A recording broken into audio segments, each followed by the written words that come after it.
Olá, amigos do Yogis em Amor ao Brasil, Namastê. O que vou falar aqui é óbvio para quem estuda, para quem lê, para quem acompanha o movimento político mundial atual, contemporâneo. O que vou falar é óbvio, mas ainda existem aqueles que acreditam ser Jesus o maior dos socialistas. Afirmar que Jesus defendeu alguma ideia socialista é a mesma coisa que dizer que Jesus compactuou com o demônio, que ele se submeteu ao demônio. É a mesma coisa. O socialismo contemporâneo, marxista, é uma ideia satânica, como já foi falado. Karl Marx jurou vingança contra Deus e contra a humanidade.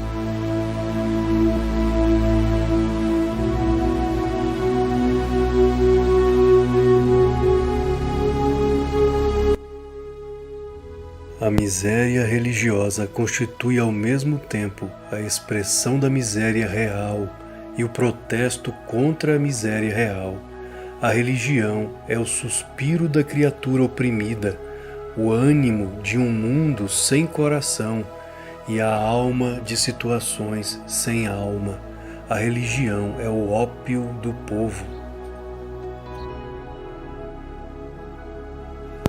Senhor Marx, quando aprenderes a olhar para dentro, acalmando os redemoinhos mentais, mergulhando, submergindo no paraíso interno, a casa de Deus, o templo do Senhor, terá outra visão a respeito da religião, da espiritualidade ou da religiosidade. A abolição da religião enquanto felicidade ilusória dos homens é a exigência de sua felicidade real. Senhor Marx, enquanto continuares a olhar para fora, apenas para o social, sem a experiência real do luminoso, o mergulho em si mesmo, no paraíso portátil, o reino dos céus que está dentro de vós, não serás capaz de compreender o que é a bem-aventurança e o verdadeiro Sanatana Dharma, a religião perene, enquanto suas ideias permanecerem apenas no campo da filosofia, do pensamento abstrato, e não tiverem a real experiência do luminoso, não saberás o que é de fato religião. Abaixo a família monogâmica. A família moderna contém em seu germe não apenas a escravidão, como também a servidão. Senhor Marx, com todo respeito, mas sua visão filosófica não se baseia na real experiência. No yoga, aprendemos a importância do amor à família. Parinvarikandharma é o Dharma da família. Desde a sociedade védica, baseada nos princípios morais e espirituais, a família hindu mantém essa tradição como a célula máter, de onde deve originar o verdadeiro caráter do homem e da mulher de Deus. Quando nos afastamos de Deus ou negamos a sua existência, a sociedade entra em corrupção, em autodestruição. Como vemos, inclusive, nos textos sagrados não somente da Índia, mas também do judaísmo e do cristianismo, o que vocês ocidentais chamam de Sodoma e Gomorra é a destruição da sociedade, quando o homem se afasta de seu eu maior, o Atman, que é Deus em vós. Como ensinou o vosso Cristo Jesus, o reino de Deus está dentro de vós. Afaste-se desse eu maior e a sua sociedade entrará em colapso inevitavelmente.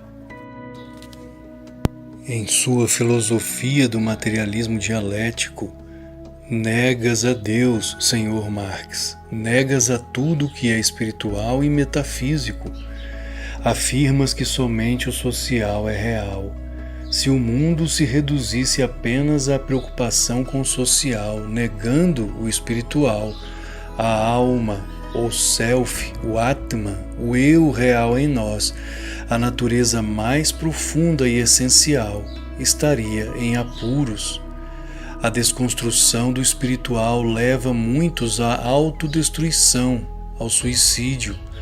Aquele que alimenta apenas o corpo e descuida da mente e da alma está em desequilíbrio. O tripé corpo, mente e alma, em harmonia com o espiritual, constitui a essência da real felicidade, pois tudo mais se chama reducionismo perigoso para o ser integral. No yoga, consideramos que o ser integral é constituído por 5 invólucros: o biológico, ou Annamaya Kosha, o energético, ou Pranamaya Kosha, o mental, ou Manomaya Kosha, o intuitivo, ou Vijnanamaya Kosha, e o bem-aventurado, ou Anandamaya Kosha.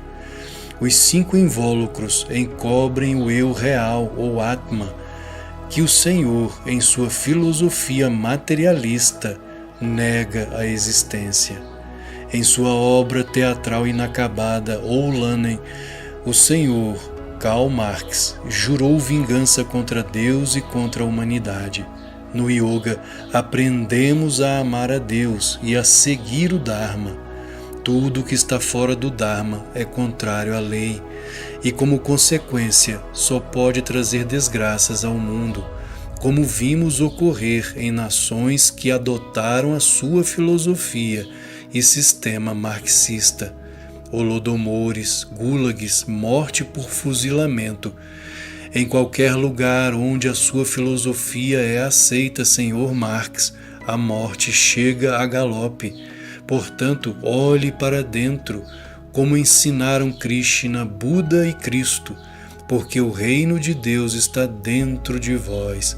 Acalme o coração, liberte-se do espírito da revolta e da revolução contra Deus.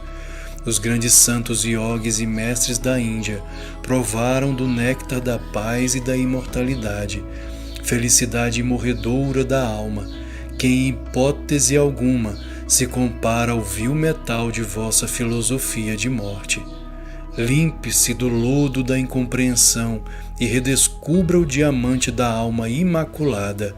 Libertemo-nos, pois, do lodo da ilusão. Namastê.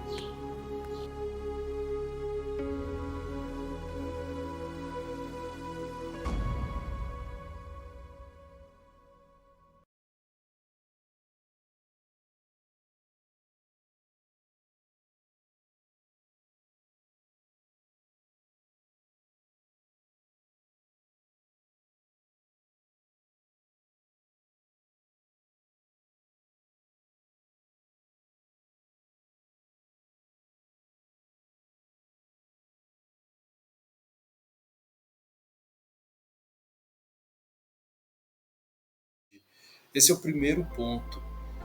Então, nenhuma religião, seja ela cristã, seja ela o hinduísmo, o budismo, que muitos afirmam que não é uma religião, mas é sim.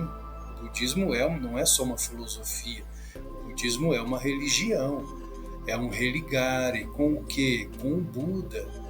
O Buda não é uma pessoa. O Buda é um estado de consciência, um estágio de consciência que todos nós um dia realizaremos. O próprio Buda Siddhartha afirmou isso, que todos possuímos a natureza de Buda. A partir do momento que mergulhamos em Deus dentro de nós e realizamos o Nirvana, realizamos Deus em verdade. Então é um religare. Nenhuma tradição religiosa pode aceitar uma ideia satânica de vingança contra Deus e contra a humanidade. Então esse é o primeiro ponto. Jesus não pode ser jamais um socialista, porque senão ele seria um satanista.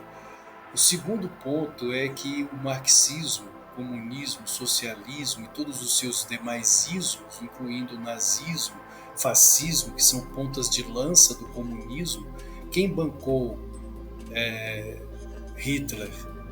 Joseph Stalin. Joseph Stalin fornecia armas para Hitler. Mas Hitler invadiu a Rússia. E quando isso ocorreu, o próprio Stalin levou 3 dias, segundo biógrafos, para acreditar que de fato Hitler havia invadido a Rússia. Por quê? Porque Hitler foi uma espécie de Frankenstein, uma criação de Stalin. Por isso Stalin demorou para acreditar que a Rússia tinha sido invadida pelo exército nazista. O socialismo, o comunismo, como a história mostra, levou fome, miséria a milhões de pessoas. O livro negro do comunismo, escrito por ex-comunistas, afirma, ex-comunistas escreveram o livro negro do comunismo, não foram autores de direita, não foram autores conservadores, foram autores ex-comunistas, esquerdistas. E esse livro afirma que o comunismo, infiltrado em diversas nações do mundo, matou mais de 100 milhões de pessoas pela fome, pelo fuzil, como ocorreu em Cuba, foi o fuzilamento em Cuba, incluindo negros, homossexuais, a fome, o Holodomor na Ucrânia de 1932 a 1933, na China, milhões mortos pelo Exército Vermelho Chinês, na época de Mao Tse-tung, na própria Rússia, antiga União Soviética, de Stalin. Então, queridos, afirmar que Jesus foi socialista é afirmar que Jesus era satanista, que ele era a favor da fome, da miséria, que ele era a favor do assassinato, da morte, do Holodomor, de fuzilamentos e tudo isso que a história nos mostra ao longo de mais de 100 anos, na verdade, porque não foi só século XX. O comunismo continua existindo. O atual presidente do Brasil diz ter orgulho de ser chamado de comunista. Então, aquele que afirma que o comunismo não existe, se o próprio presidente atual afirma ser comunista, então como alguém tem coragem de dizer que o comunismo não existe? Está entrando em contradição total. Afirmar que Jesus foi o maior socialista da história é dizer que Jesus foi o maior assassino, genocida, uma pessoa sem alma, e não aquele que na cruz afirmou: Pai, perdoa-os, pois não sabem o que fazem. Namastê.